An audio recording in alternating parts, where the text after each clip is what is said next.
David Leitch, a former stuntman turned acclaimed director, released his 2024 action comedy, The Fall Guy. Starring Ryan Gosling as Colt Seavers and Emily Blunt as Jody Marino, the film follows Seavers, a stuntman working on his ex-girlfriend Marino's directorial debut action film, who becomes entangled in a conspiracy involving the film's lead actor, played by Aaron Taylor Johnson. Leitch is quickly becoming the go-to director for action hits, thanks to his extensive career in choreographing fight scenes. His ability to make anyone look like a formidable fighter is unmatched. With a runtime of 126 minutes, The Fall Guy feels like a love letter and passion project packed with stunts and action sequences reminiscent of favorite hard-hitting blockbusters. Leitch's experience shines through in the film's technical aspects, creating a visually stunning and thrilling experience. However, in this episode, we'll explore what makes this movie great and what elements might have missed the mark for certain audiences. But before we get to the review, if you enjoy this type of content, hit the like button and consider subscribing to the channel. Also, hitting the notification bell will alert you when we drop new content. If you've already seen the movie and don't need a recap of the events, feel free to skip ahead to the film commentary section of this review. Now, let's get critical. Colt Seavers, a Hollywood stunt performer, breaks his back during a stunt gone wrong while working as a double for action star Tom Ryder. This accident leads him to abandon his career and his girlfriend, Jody Marino, a camerawoman.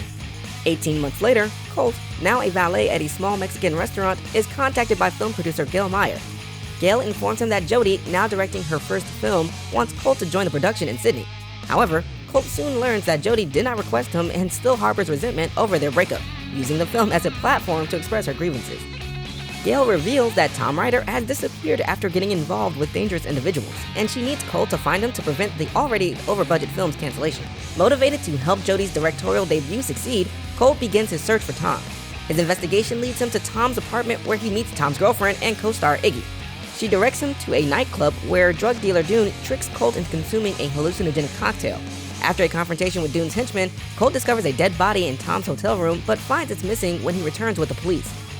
As the production of the film Metal Storm progresses, Colt and Jody start to mend their relationship until Gail tells Colt he must return to the US. Ignoring her, Colt continues his search and finds Tom's personal assistant, Alma Milan, who provides Tom's phone. They are ambushed by Tom's head of security but manage to fend off the attackers. Colt and his friend Dan Tucker, the stunt coordinator on Metal Storm, unlock the phone to find a video showing Tom killing his stunt double, Henry Herrera, while sparring. The henchmen destroy the phone during another attack, and Colt is captured and brought to Tom, who reveals Gail's plan to frame Colt using deepfake technology. Colt escapes and is presumed dead after a boat chase, but he survives and returns to the Metal Storm set. With Jody's help, he tricks Tom into confessing his crimes during a stunt sequence while wearing a hidden microphone. The crew holds off Tom's goons, and Gail attempts to escape with the incriminating recording but fails. Colt retrieves the recording after a dramatic mid-air leap into Gail's helicopter, which then crashes. The film's trailer premieres successfully, with Jason Momoa replacing Tom as the lead and Alma taking over as producer. Metal Storm becomes a box office hit, Colt is exonerated, and he reunites with Jody. The credits feature behind-the-scenes footage of real stunts, and a mid-credit scene shows Tom and Gail surviving the crash but being captured by bounty hunters, with Tom accidentally triggering pyrotechnics that lead to his demise. This film embraces what it sets out to be. With a semi-plausible plot, it aims to ensure the audience has a good time, and I respect a movie that is self-aware and knows what its viewers want. Ryan Gosling continues to shine with his comedic timing, and the chemistry between him and Emily Blunt adds much-needed dynamics to the film. Neither actor overshadows the other. Both understand the film's layered nature and don't overact, making the movie enjoyable. The title itself, a double entendre, is clever, referring both to someone who takes the fall for a crime they didn't commit, Gosling's character, and to a nickname for stunt performers who take hits and falls for the main stars. The film excels during action sequences with punches flying and bullets whizzing by, and Leitch even adds dialogue referencing specific action stunts from blockbuster hits.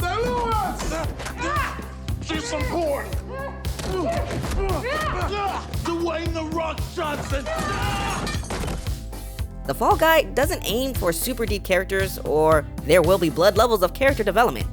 The characters are shallow and archetypal, but the movie knows this and leans into industry tropes and stereotypes, making it a good popcorn flick. The movie within the movie, Metal Storm, parodies films like Jupiter Ascending, John Carter, and Cowboys and Aliens. Unlike those movies, The Fall Guy doesn't take itself too seriously, and when it does, it only enhances the entertainment value. The film also reflects Hollywood's treatment of female directors, highlighting the industry's biases. Gosling and Blunt's on-screen partnership is a highlight, providing a balanced dynamic that drives the narrative. Their performances bring a sense of fun and charm, preventing the movie from becoming overly serious or dull. The action scenes are meticulously choreographed, showcasing the director's expertise and adding excitement to the storyline. In conclusion, The Fall Guy is a self-aware, entertaining film that delivers what it promises. It's not striving for depth or profound character development, but it knows its strengths and plays to them effectively. The movie offers a blend of humor, action, and clever references, making it a perfect choice for a fun, lighthearted viewing experience. The movie was enjoyable. Rotten Tomatoes rated it at 82% from critics, while the verified audience score was 86%. Some viewers might perceive it as lifeless, action-heavy trash with poor dialogue and a terrible plot, but the film just doesn't care.